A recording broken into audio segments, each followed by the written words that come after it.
I'd like to talk to you this evening about my father who just recently passed away, about the 5 hats that he wore in our family and in his life. The first hat I want to tell you about is the husband hat. Now, my father was a husband to my mother for over 52 years. The second hat I'd like to tell you about is the partner hat. My father wore this hat many times because we had a partnership, a family business, and family real estate. And he was the head of that too, and he did wear this hat many times.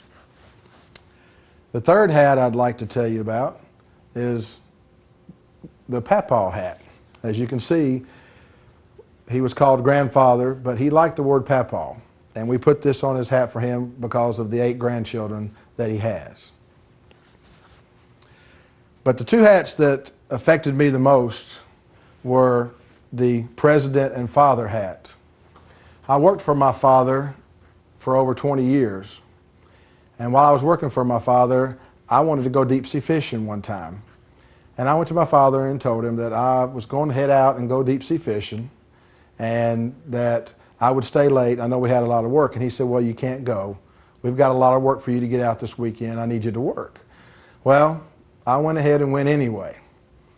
And when I came back that Monday morning, I was back at work and I heard the page over the intercom system.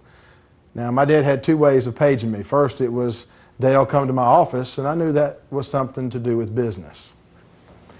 Then there was the page, Dale, come to your dad's office, and I knew there was a situation. So I went to my dad's office and sat down, and he said, I've got something to tell you. So he put on this president's hat, and he looked at me and he said, as president of this company, I told you we needed you to work. You didn't work, you didn't stay, so you're fired. And I kind of laughed and giggled and said, sure. And he said, no, you're fired. And I said, well, you can't fire me. I'll go tell Mom.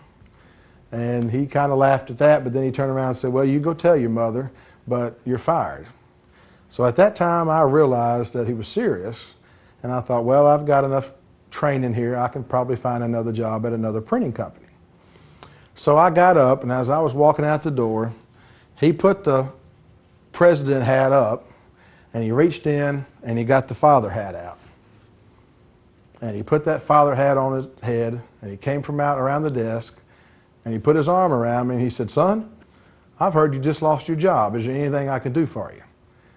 And I kind of smiled and said, yes, Father, there is. You can talk to the president and see if I can get my job back. He said, well, I think I can handle that. Why don't you go on back and get to work? But I wanted to share that with you. And my father wore many hats, and that's what I remember about him.